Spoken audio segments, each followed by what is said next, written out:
All right, hello and welcome to another edition of the Trino Meetup. Today we are joined by Yixuan Huang from Robinhood, who's going to tell us about scaling Trino at Robinhood, which is going to be super interesting. I'm Manfred Moser. You might know me from the Trino community broadcast. We're hanging out once a month, me and Brian, talking about latest things. Just last week, we in fact talked about open sourcing the Delta Lake connected to Trino. So if you missed out on that, do jump in to our show notes and the video of recording of that. I'm also joined by Neetu Goswami today from Starburst. She knows all about Trino and Starburst as well, so she's going to tell us a bit more about that. And with that, we're going to roll right into our meeting, into our meetup.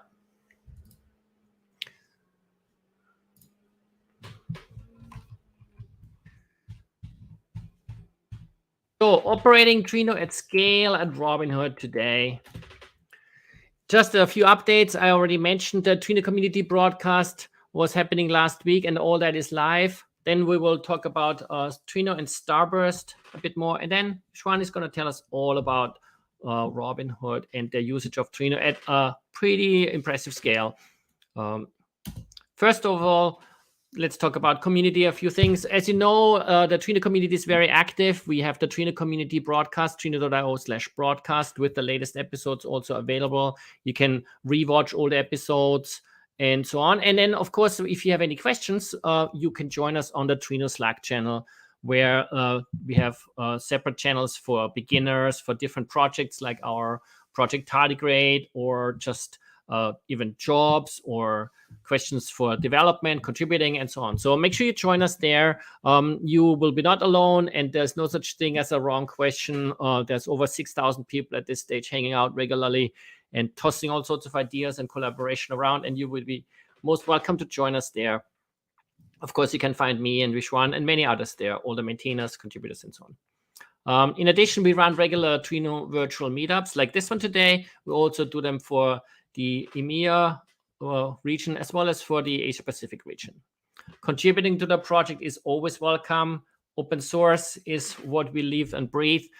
So in the Trino.io website/development, you can find out more. You can also find out us in terms of source code on GitHub, Trino.db/Trino. And please do make sure you star us. You see the URL down here. This is the documentation. We also have videos on how to add documentation. So contributing is not necessarily requiring you to know lots about Java and whatever. Maybe you just need to read the docs and find a spelling mistake.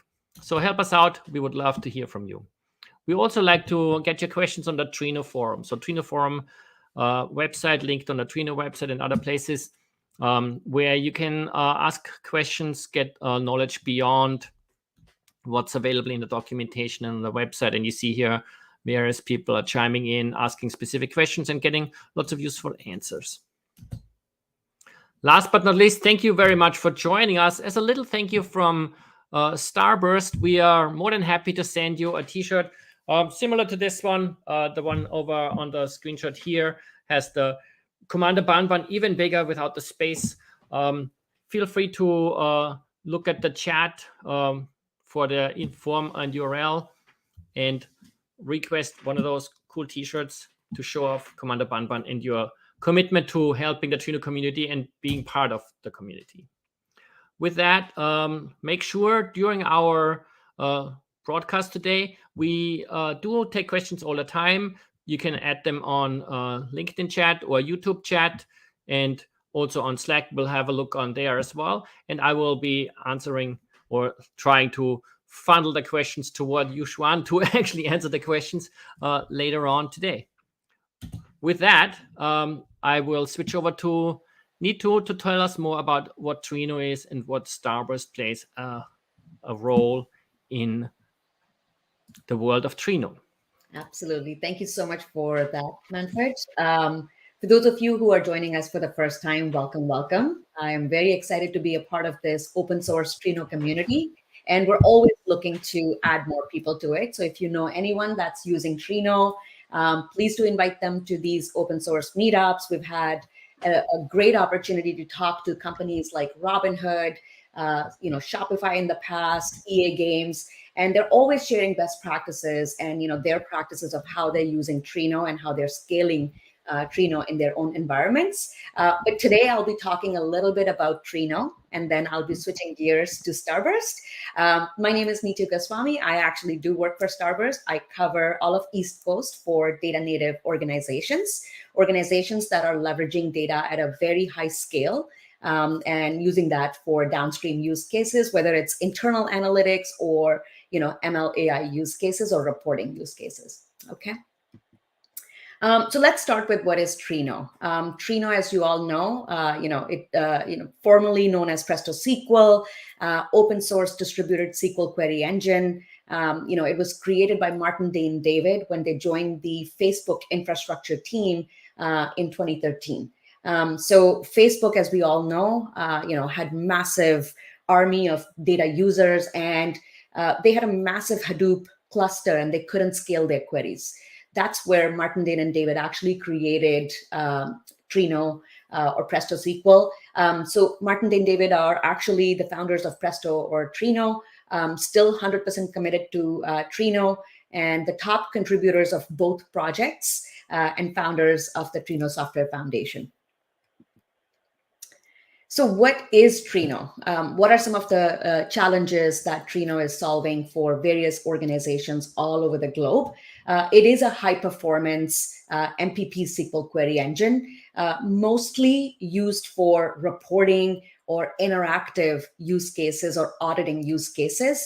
It is proven, for scale as well as high concurrency. As you can tell, created at Facebook, they definitely needed that scale. They needed that high concurrency. So definitely a great SQL MPP query engine. But most importantly, it kind of decouples that compute and storage, which is very important for, cost efficiencies, right? So you do get that scale of kind of like, from the data lake, but kind of with that MPP SQL query engine, you get the performance that you need to scale your reporting or ad hoc analytics use cases.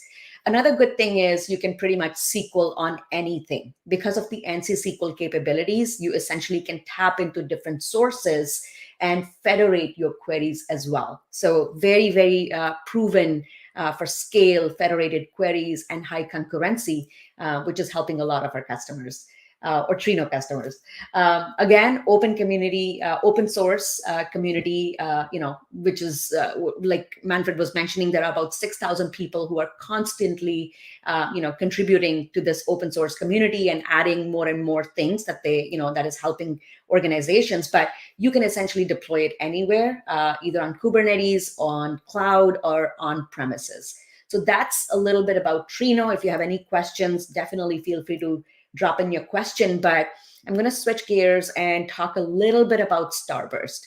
So if you have actually started using Trino and you're kind of thinking about what is this enterprise version of Trino Starburst, we essentially offer two types of deployments. One is the Starburst Enterprise. Again, it's more for, if you have legacy data in on-prem sources, as well as a little bit of data has been moved to the cloud, migrated to the cloud, and you're looking for something to tap into or federate those queries for better insights and scale that, then definitely Starburst Enterprise is a great option.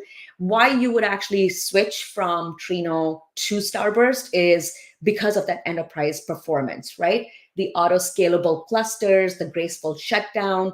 It has given a lot of customers massive cost efficiencies because you don't have to do that manually. It's a managed platform, so it kind of takes care of that for you, as well as I think massive data team productivity gains, right? Security is another big one because of the inbuilt Ranger.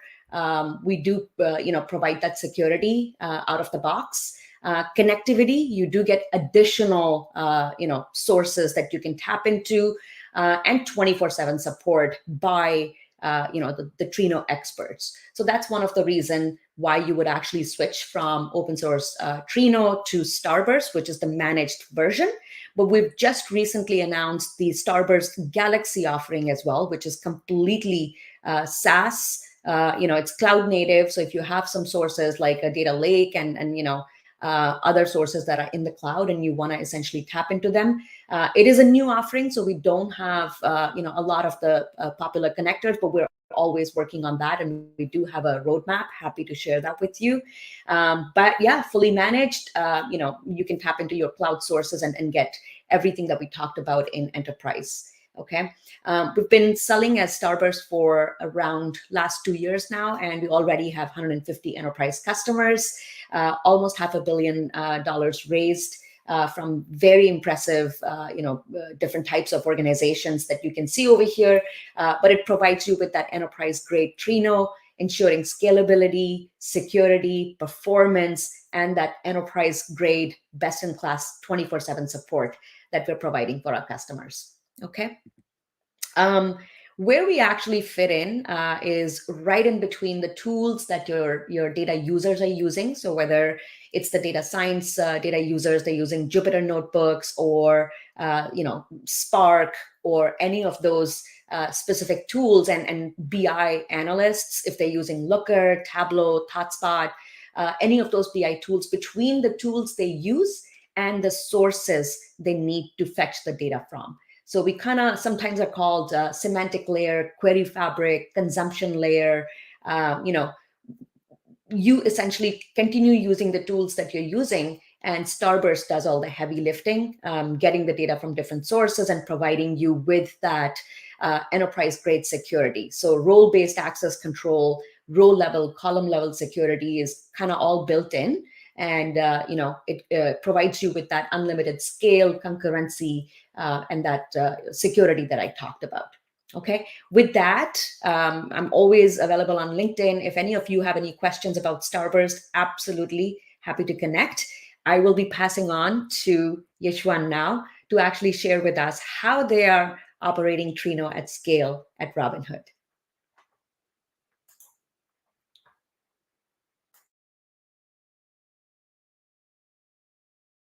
Okay. Hi, everyone. My name is Yichuan. Thank you, Manfred and Nitu, for the introduction. And today I will be sharing like how do we operate Trino at scales at Robinhood. So first, a quick glance at our how do we use Trino in Robinhood. So we use Trino as the underlying query engine for our query platform. The use cases are like we have experiment analysis, we have data analysts that run queries against our data lake, and we use Trino for incident response and also for dashboard reporting. As for the numbers, we have an average of 300K plus queries per day, and which sort of corresponding to 3 petabytes plus data per day, and the numbers that keep growing. And now we have, currently we have Trino, 7 Trino clusters, and each Trino cluster has 50 to 100 nodes per cluster, and we have around 700 daily active users, and the number is also growing. So yeah, so like Trino is definitely a very fundamental pillar in our data platform team, and which is supporting our Robinhood company well. So this is a 10 feet high-level overview of how our query infrastructure look like. So on the left side, you see there are users submitting queries through different clients. To name a few, we have JDBC clients like Looker and Alation, and we also have Python clients like Jupyter Notebook and some other services, some other ad hoc services. And also, plus we also write some customized Trino clients in other language to support different use cases.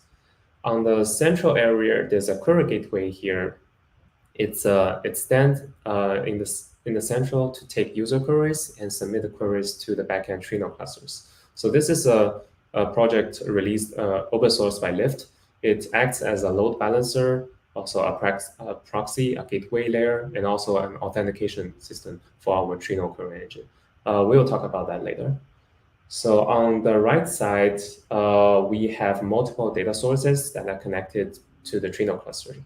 We have Hive, which Hive is the metadata layer, and internally, all the data are persisted in AWS S3, which is our data lake. The Hive queries are serving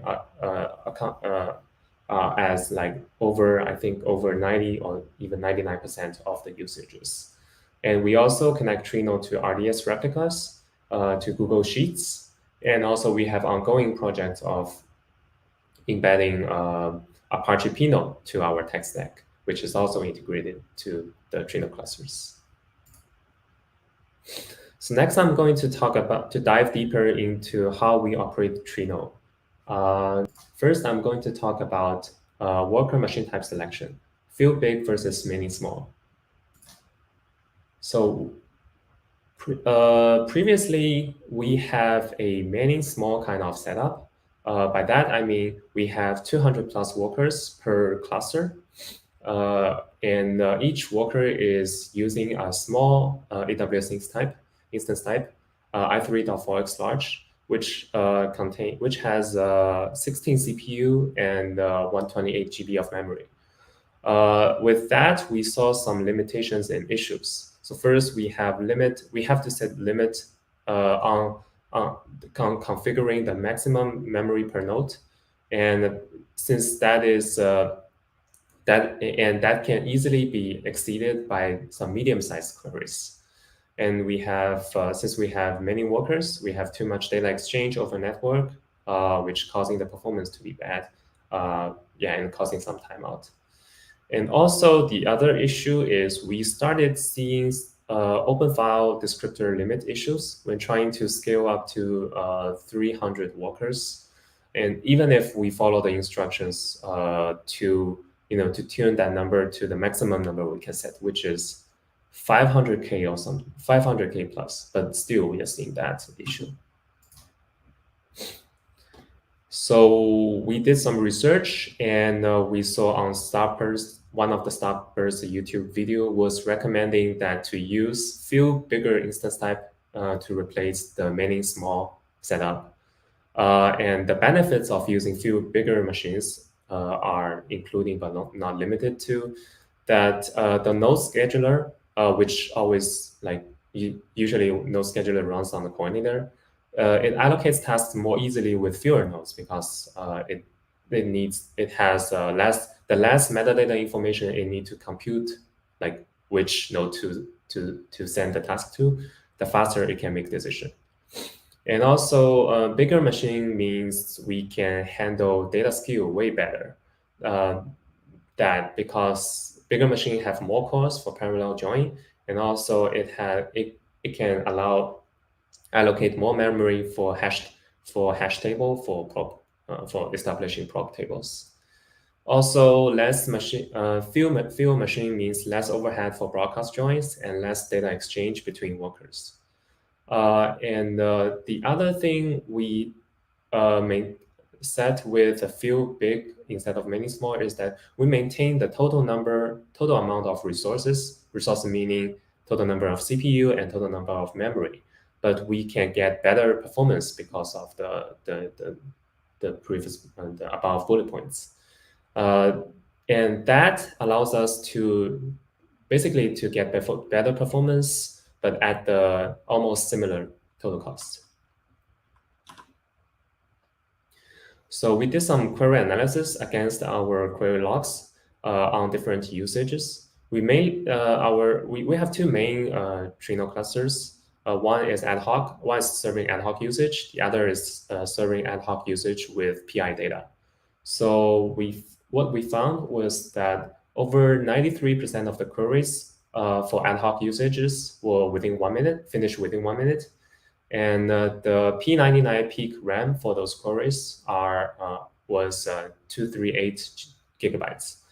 And for ad hoc PI usage, over 99% of the queries were finished within 1 minute with P99 peak RAM only 6 GB, which means our ad hoc usage has more moderate memory requirement, while the ad hoc PI usage does not. So the next step was to choose which instance type to use. So after some evaluation, we chose R5.16XL. and apply it to all the clusters since several reasons. One is it scales up proportionally, which basically is 4x the total number of resources against i3.4x large. And it has a good balance of CPU and memory.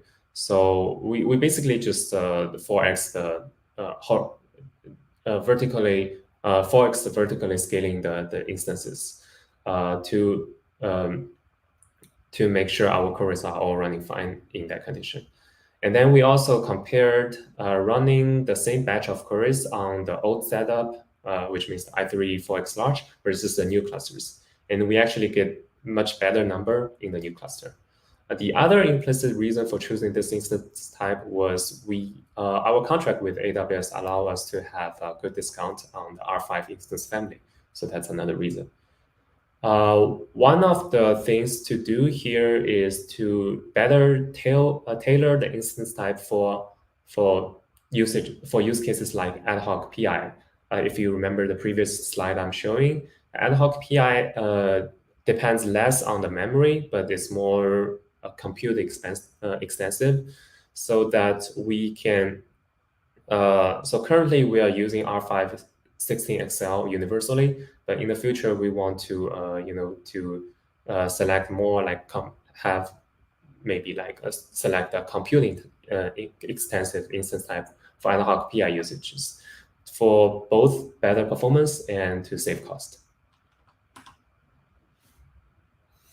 So this is some stats against the comparison between the old setup and the new setup. So we handpicked 1 hour of our ad hoc queries and submit to both the old cluster, which is 200 i3 4XL instance, and the new cluster, which is 50 R5 16XL nodes. So on the right side, we can see the new cluster has a much smaller P90, P75, P50 execution time on all the queries, and it runs faster in more queries than the old cluster. If you see here the red boxes, that number of queries with shorter execution time compared to the other. So the new one has 852, and while the old one only has 485. And we actually see a higher maximum execution time and P95 execution time in the new cluster than the old one. The reason was that we had a couple of queries that exceeding the maximum memory per node limit on the old setup, while it doesn't fail out on the new clusters. That's why, because those queries just finished in the new cluster and they failed in the old cluster, which contributed to this high execution time, a larger execution time. And like we also, as I mentioned, we also are seeing a higher success rate in the new cluster, which is 93%, than the old one, which is close to 91%. Next, I'm going to talk about auto-scaling for the Trino clusters. So we have traffic peak traffic time and low traffic time. So we want to adapt our clusters to fit in to adapt to the traffic pattern. And since we are using AWS auto scaling group to set up all the Presto workers, all the Trino workers, sorry.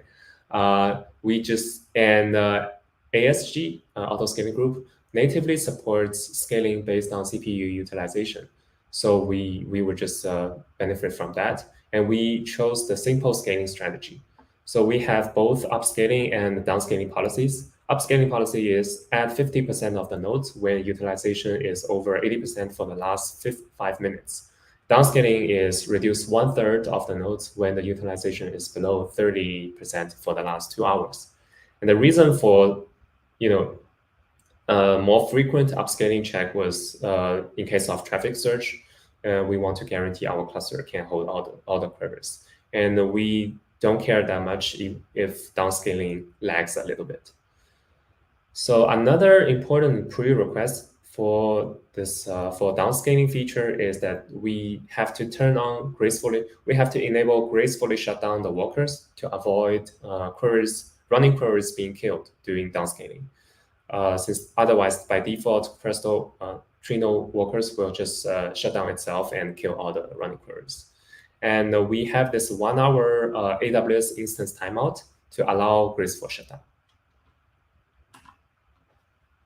So this is basically a graph showing how we do the Trino autoscaling. On the left side, it shows how we do upscaling. It's pretty simple. Basically, just high CPU. Whenever there's a high CPU alert on the last 5 minutes, the ASG will trigger upscaling to add more instances to the Trino cluster. For downscaling on the left side, so if the condition is met, then it will, we also configured lifecycle hook in the ASG that ASG will trigger a downscaling event. And we have our own lifecycle service to capture that event and send the graceful shutdown signal to the Trino workers. And then the Trino workers will just start gracefully shut down itself within this 1 hour timeout. So things to improve. We still have a couple of things to improve on the autoscaling setup. First is CPU might not be a good indicator for memory-intensive clusters. But since ASG doesn't come with native support for memory, we can actually build our own custom metrics to trigger the autoscaling events. We had done that for our Hadoop cluster setup, so we can copy the same. We can basically just replicate the same stuff here. Another point is queries couldn't finish within 1 hour, could still be killed during downscaling because of this the 1 hour shutdown timeout is hard-coded. And the solution to that is, again, we also have that in our Hadoop cluster setup, so we can replicate the logic here.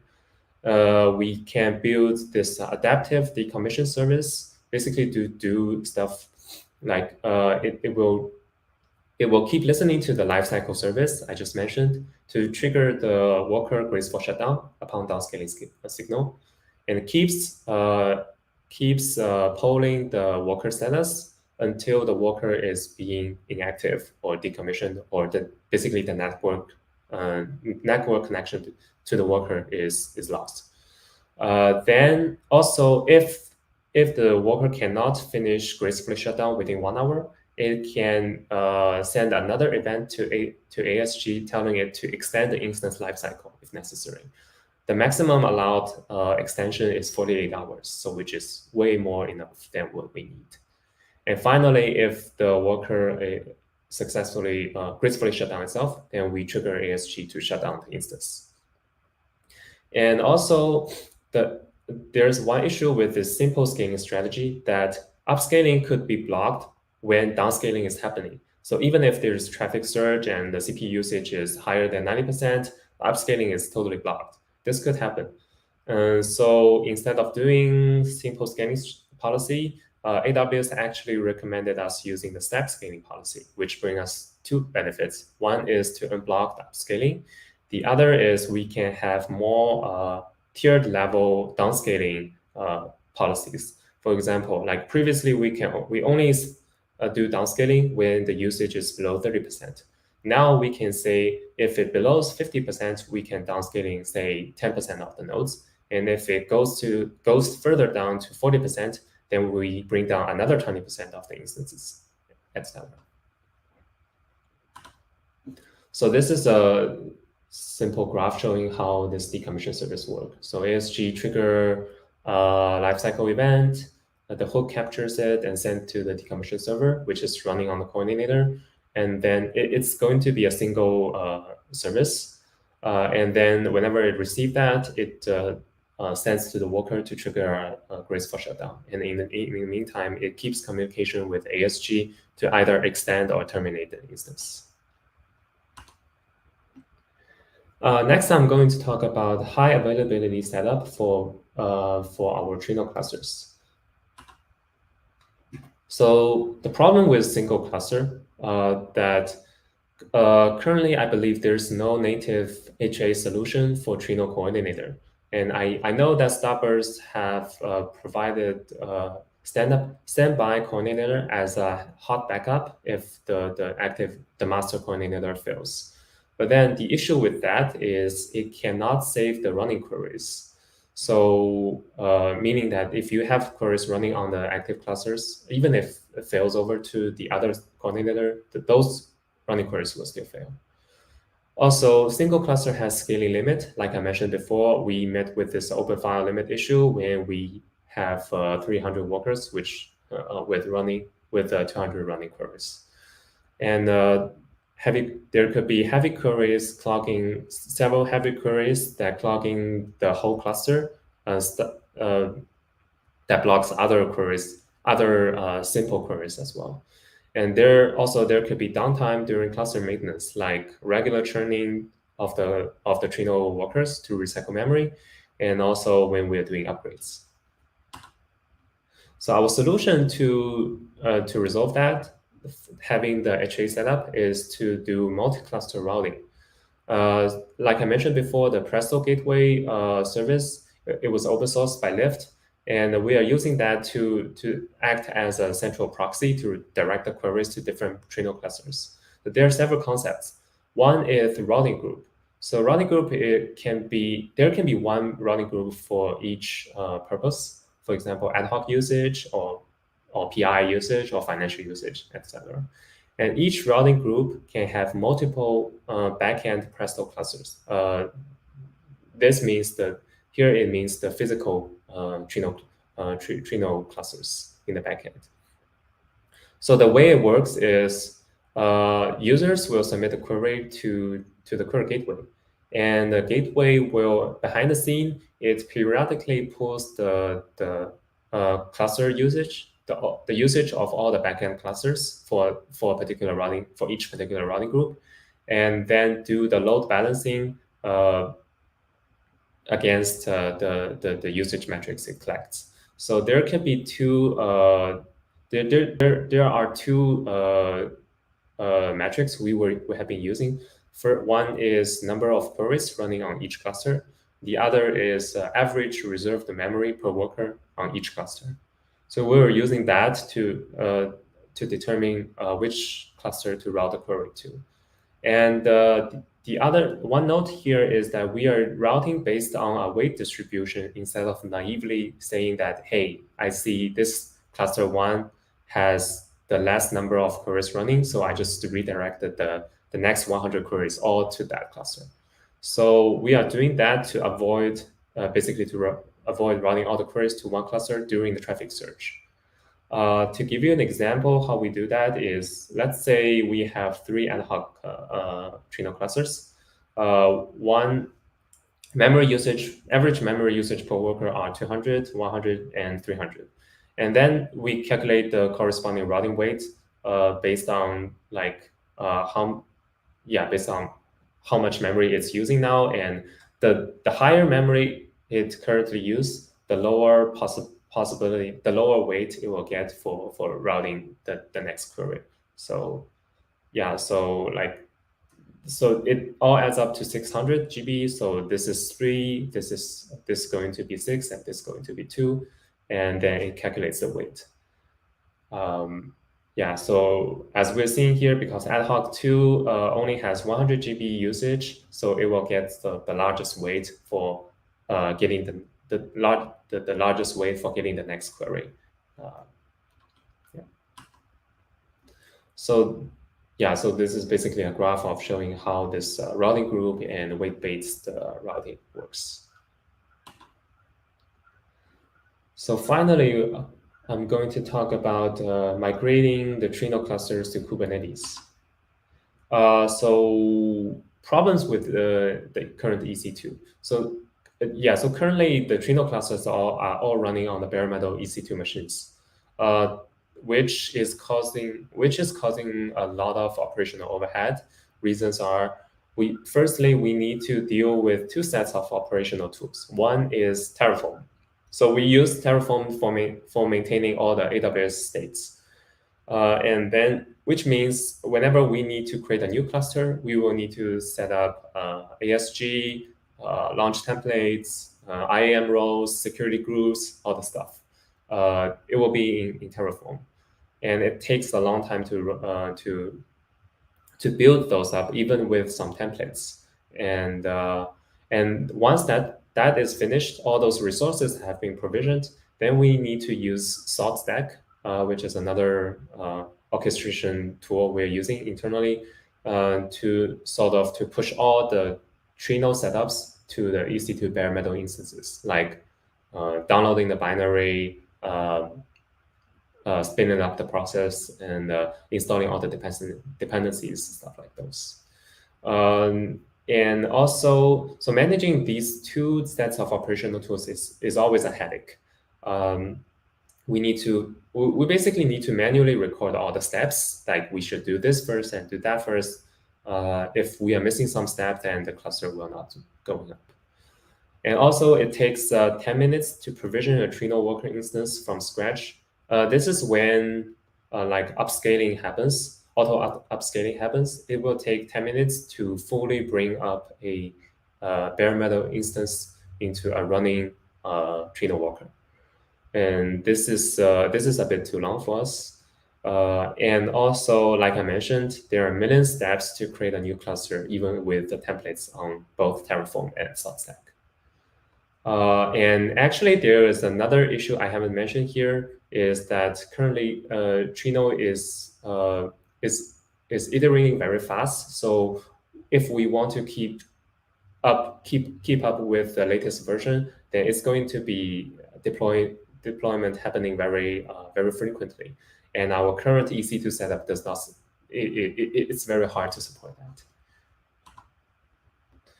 So the solution is basically to migrate the Trino clusters from EC2 to Kubernetes.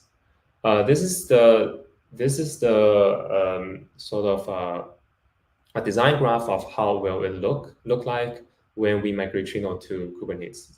So basically, the upper layer are the clients we have, and we have already migrated Query Gateway to our Kubernetes cluster.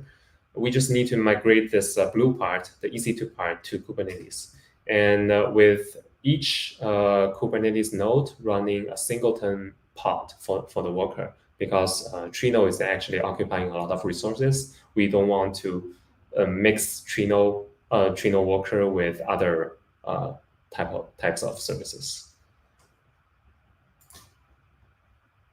So like I mentioned, we have ongoing effort to migrate Trino clusters to Kubernetes, and to reduce the operational overhead, we will customize our a CRD. It's a Kubernetes concept of customized resource definition, basically to centralize all the Trino components in one Kubernetes manifest, so that we just centralize changes in one place, and then whenever we made that, we made some change, we just call Kubernetes to auto deploy that. So the components are one coordinator, a certain number of workers, and a horizontal pod autoscaler, which helps with the autoscaling. And we embed a graceful termination as a script to the pre-stop step for workers whenever we want to trigger a worker shutdown or downscaling.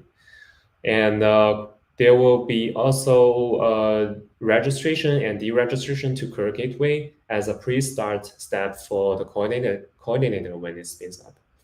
And the other benefits that Kubernetes offers us is that we basically have a dedicated team manage the Kubernetes clusters. So we asked them, they said it's relatively easy to have multiple instance types in the Kubernetes cluster.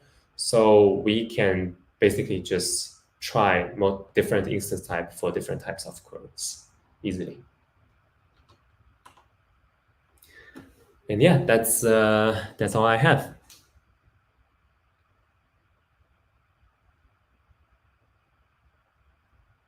That's awesome, Yishuan. Very amazing what you're doing there.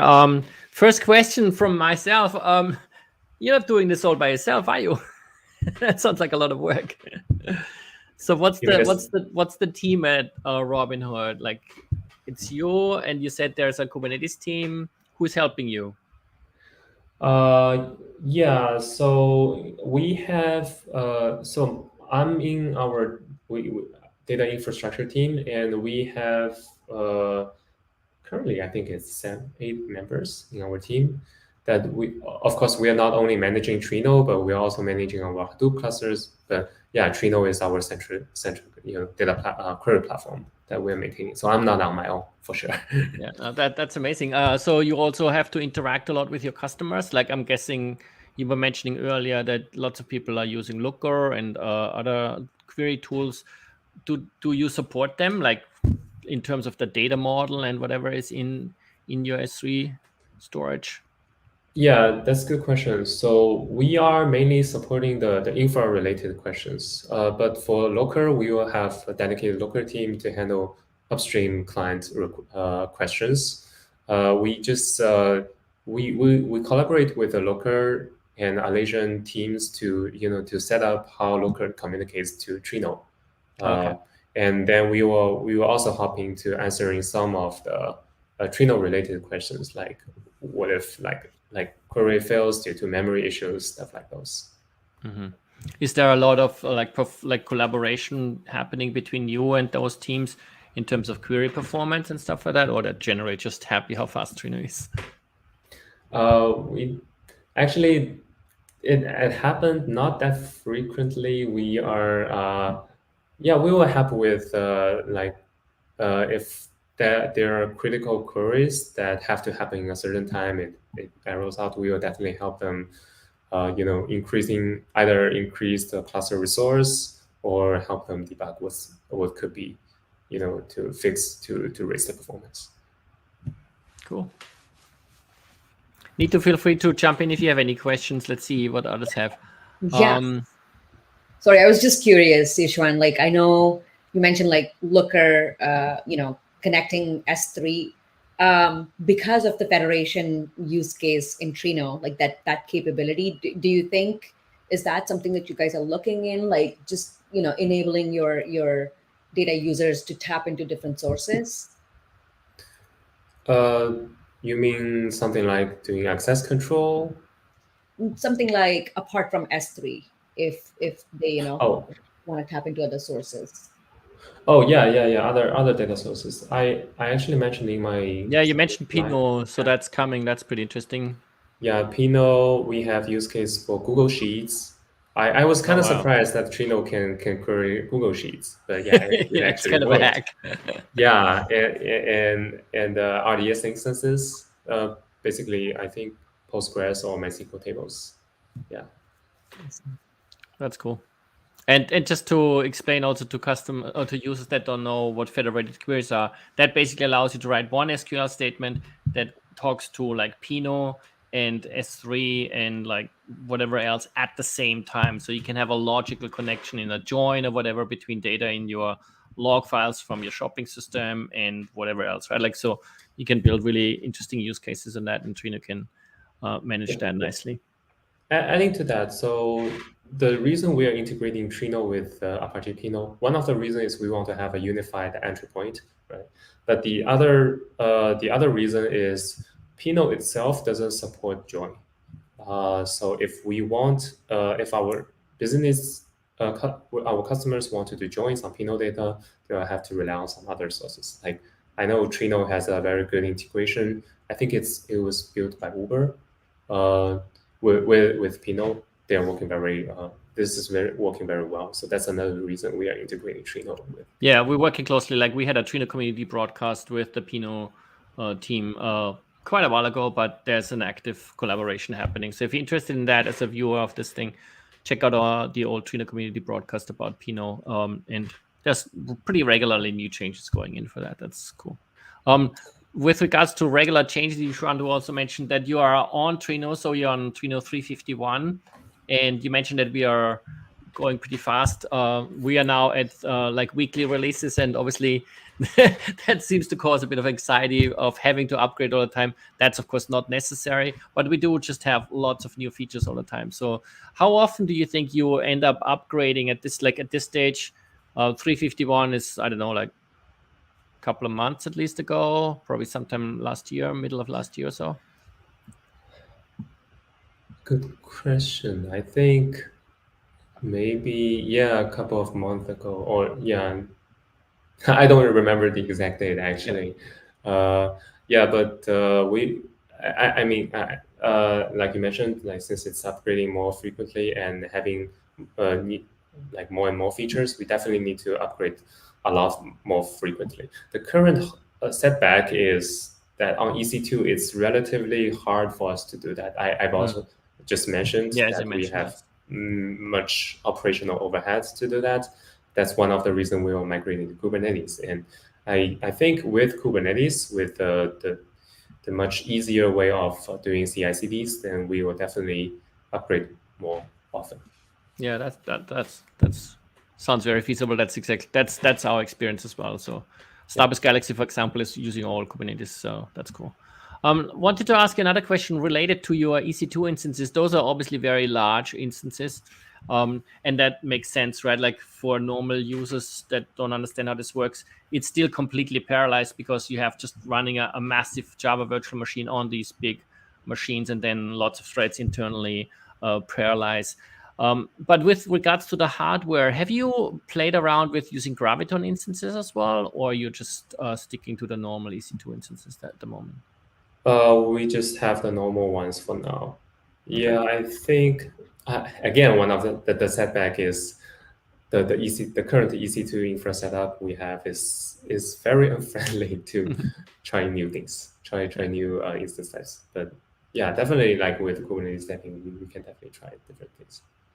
Cool. Let's switch to a question from our audience. So Nick is asking, do you have any feedback loop from training clusters back to the gateway to help balance the queries, like the weight routing basically differently if one cluster is busy?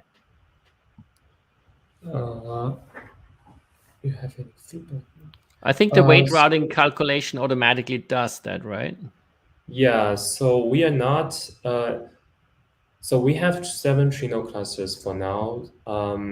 It's basically I think we're polling the usage metrics every minute or every half minute. I forgot to collect the usage data.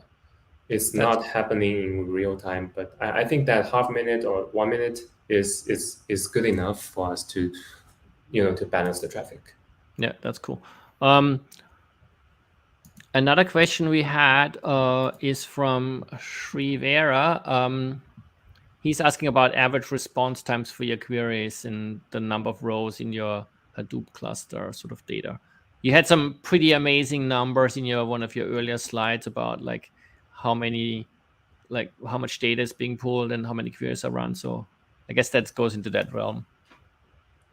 Average response time meaning like until the first result set is returned back to a BI user, right? Like it'll obviously depend a lot on the individual queries, but yeah, that's actually a good question. I would say like for different use cases like Looker, so it basically just try to pull all the results. Actually, Looker have a different a default limit number of 5,000 rows, I think.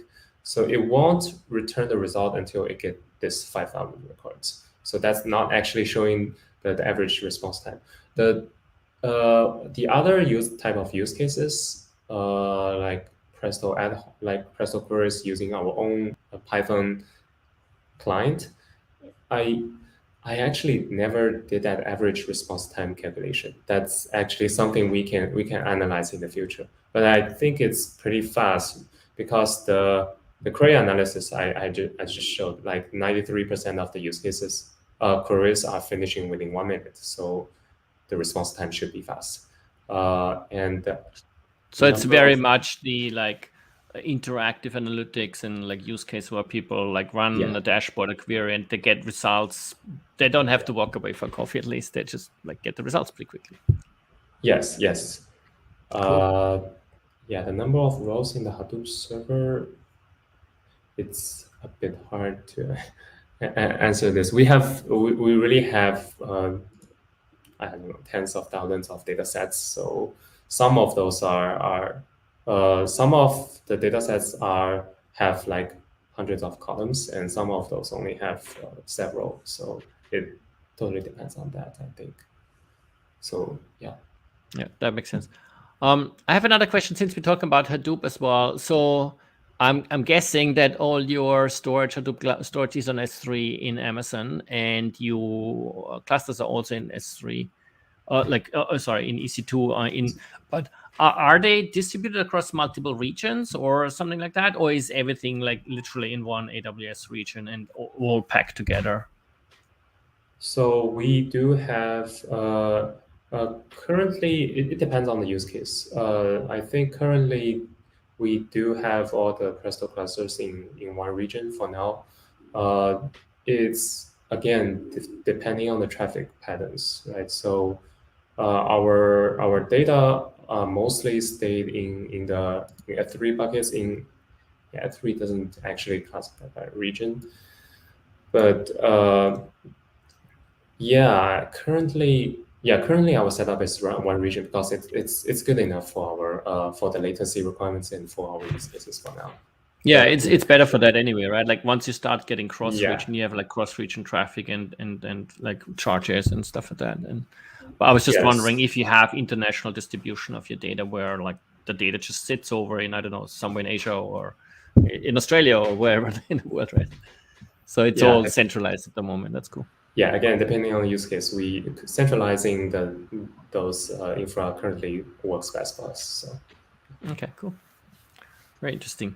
Now, another question. You said before you have 7 different clusters or something like that at the moment, but they are all using the same hardware at the moment. Is that correct? yes. So going forward, you also mentioned you wanted to go towards having different instance types. So Yes. what you would do is you would have the same instance type in a specific cluster, but then whatever that is tuned more to the use case of that specific Yes. cluster. Is that what you want to do? Exactly. Yes. Yeah. Okay, cool. So you would have like, I don't know, like a cluster that is more memory intensive with memory heavy nodes and one that's more compute performance. Yeah. Yes. That's going to be interesting to analyze and decide. To some degree, it's going to be well, let's play around and see what happens, right? Yeah, definitely. We will again do the same sort of benchmark runs and see how it goes. Like if we see 2 instance type with the same amount of CPU, but one with less memory, and we submit the queries and they run at about the same performance, then we definitely will choose the one with less memory because it's more cost efficient. Cool. Yeah. It's always a balance, right? Like you want to Yeah. get as much bang for your buck, but you don't have unlimited bucks there either. Yeah, right. Cool. Nito, any other questions? I mean, I'm always curious about, the different use cases, right? So I know reporting is definitely one of them. What about the other data users, like the data scientists who want to do like data discovery in S3? Are you guys even doing that with Trino, or is there like a different technology being used for that? It's again upon their use cases. Like some, I think, I think whenever they want to explore something, they will be running running queries against Trino because that's much easier, right? Yeah. So, but if they really want to do some very complicated machine learning algorithms and want the job to be more stateful, I would say, stateful could be the word. Then they will maybe switch to Spark for running up, running this large batch jobs to do that. So there are really different use cases, like because Trino or Presto, whatever. It is designed it is designed for running interactive queries, not the highly stateful high batch long running stateful queries. So totally depend on use cases. Like definitely they will be exploring the data using Trino as well. Got it. Cool. Well, I can invite you to test out Trino once you go upgrading to newer versions and have all that in place. You can try and play around with the fault-tolerant execution that Trino introduced in some of the recent releases in our project tardigrade, and then it'll be more suitable for ETL and batch workloads. So, Oh, nice. That sounds good. yeah, it's brand new, and we just got it across the finish line for first testing. Anyone out there in the community who wants to play with that, please do reach out on Slack to the Project Tardigrade channel. Check out the documentation. It's available under fault-tolerant execution, and we would love your feedback and see how that goes, right? Awesome. Sure, well, sure, I'd love to. Yeah. So as a last call out to everyone, don't forget to fill out this form to get your free Trino t-shirt. And again, thank you very much to everyone for joining us. If there's no more questions, I think we can wrap it up and let other viewers watch this in a delay on YouTube whenever they are available and have time. Absolutely. Thank you so much for joining us, Sichuan. Really appreciate it. Yeah, very interesting. Thank you. Okay. Bye, everyone. Bye. Thank you. Thank you, me too.